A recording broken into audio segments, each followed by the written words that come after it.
আমরা সবাই ভাবি যে আমাদের বাড়ির আশেপাশে যদি মন্দির থাকে তাহলে তা বাড়ির পক্ষে মঙ্গলজনক।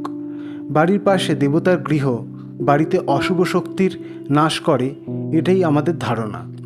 কিন্তু জানলে অবাক হবেন যে বাস্তুশাস্ত্র বলছে সম্পূর্ণ উল্টো কথা।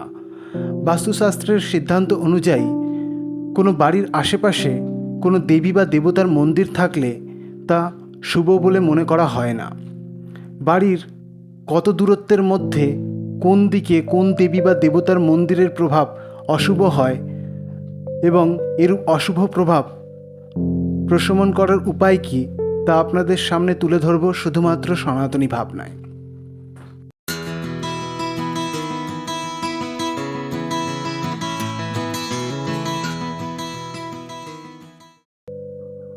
বাড়ির যে কোনো দিকে 300 পা দূরত্বের মধ্যে যদি কোনো শিব মন্দির থাকে, সেই শিব মন্দিরের প্রভাব অশুভ হয়ে থাকে। বাড়ির বাঁ দিকে যদি কোনো দুর্গা, গায়ত্রী, লক্ষ্মী বা অন্য দেবীর মন্দির থাকে তবে তাও অশুভ হয়ে থাকে।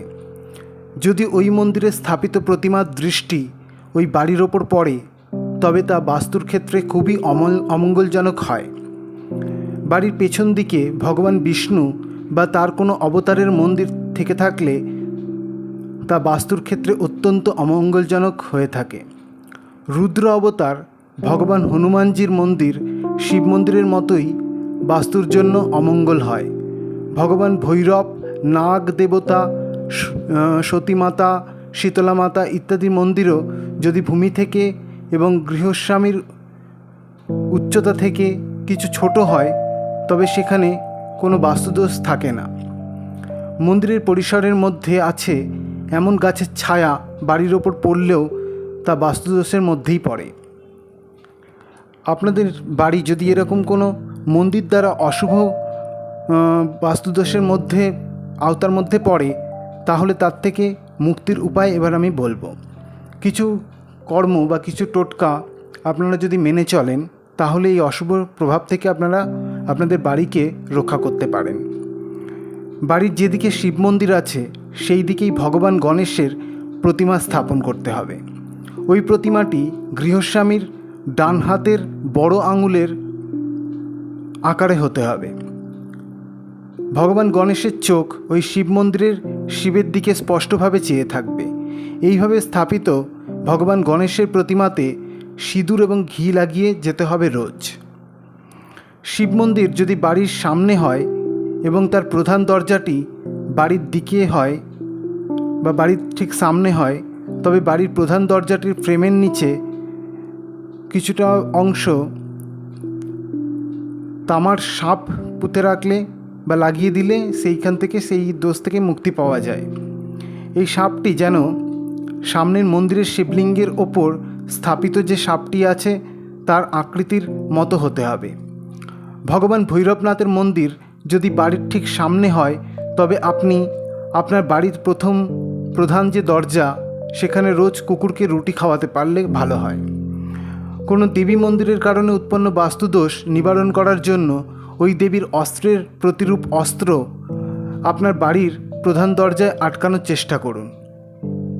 এই প্রতীকটি বাঁশ, লাঠি, মাটি, রূপো, তামা অথবা মিশ্র ধাতুর হলে ভালো হয়। যদি আপনি তা করতে না পারেন তবে আপনি রং দিয়ে প্রতীকটির আকৃতি বাড়ির প্রধান দরজায় আঁকতে পারেন অথবা তার ছবি আটকাতে পারেন। পাথর অথবা লোহার তৈরি অস্ত্রের প্রতিরূপ কখনো বাড়ির প্রধান দরজায় আটকাবেন না। যদি দেবী প্রতিমার হাতে কোনো অস্ত্র না থাকে তবে আপনি দেবীর বাহনের ছবি ও আপনার বাড়ির প্রধান দরজায় আটকে দিন। বলা হয় যে মা সতী, রাধা, রুক্মিণী, লক্ষ্মী ইত্যাদি দেবীর হাতে কোনো অস্ত্র থাকে না। এইসব দেবীদের সাথে তাদের স্বামীদের হাতেও যেন কোনো অস্ত্র না থাকে। এইসব কারণে তাদের প্রধান মন্দিরের মনে করে বাস্তুদোষ কাটানোর উপায় করলে খুবই ভালো হয়। বাড়ির সামনে ভগবতী লক্ষ্মীর মন্দির থাকে তবে আপনি আপনার বাড়ির দরজায় পদ্মফুলের ছবি আটকান এবং ভগবান বিষ্ণুর ছবি লাগিয়ে তাতে প্রত্যেক দিন পদ্মফুলের মালা পরান অথবা বাড়ির উঠানে প্রত্যেক দিন নানা রকম রঙের আলপনা দিন। ভগবান বিষ্ণু এবং তার অবতারের কারণে উৎপন্ন বাস্তুদোষ থেকে মুক্তি পাওয়ার উপায়গুলি হল, যদি মন্দিরটি ভগবান বিষ্ণুর হয় এবং তার থেকে বাস্তুদোষ সৃষ্টি হয়, তবে বাড়ির ঈশান কোণে রূপো অথবা তামার ওপর ভিত্তি করে দক্ষিণাবর্তী শঙ্খটি স্থাপন করতে হবে এবং তাতে প্রতিদিন জল ভর্তি করে দিতে হবে এবং পুজো করতে হবে। সকালে শঙ্খটিতে জল ভরে ঘরের সর্বত্র ছিটিয়ে দিতে হবে। এই শঙ্খটিতে সবসময় জল ভরে রাখতে হবে। যদি প্রতিমাটি চতুর্ভুজ হয়, তবে প্রধান দরজায় বাড়ির গৃহস্বামীর বড় আঙুলের মাপের পিতলের গদা লাগালে ভালো হয়। ভগবান বিষ্ণুর অবতার রাম মন্দিরের জন্য যদি কোনো বাস্তুদোষ সৃষ্টি হয়, তবে তা থেকে মুক্তি পাওয়ার জন্য বাড়ির প্রধান দরজায় তীরধনুকের ছবি লাগাতে পারেন। আর যদি ভগবান কৃষ্ণের মন্দির হয়, তবে সেই ক্ষেত্রে একটা গোলাকার চুম্বককে সুদর্শন চক্রের রূপে প্রতিষ্ঠিত করে স্থাপিত করতে হবে। যদি অন্য কোনো অবতারের মন্দির হয়, তবে বাড়ির প্রধান দরজায় পঞ্চমুখী হনুমানের ছবি আটকালে ভালো হয়। বাড়ির কাছে মন্দিরের লাগোয়া যে গাছ বা তার ছায়া বাড়ির ওপর পড়ছে, তার কারণে বাস্তুদোষের সৃষ্টি হচ্ছে, তা থেকে মুক্তি পাওয়ার জন্য বাড়ির দক্ষিণ পশ্চিমের মধ্যে যে নৈঋত কোণটি, সেটি সবসময় উঁচু করে রেখে তাকে সেখানে ত্রিশূল, লাল ঝান্ডা অথবা একাকী শ্রীফল স্থাপন করলে খুবই ভালো হয়। বাড়ির কাছের মন্দিরটি প্রতিদিন দর্শন করতে যাওয়াটা খুবই মঙ্গলজনক।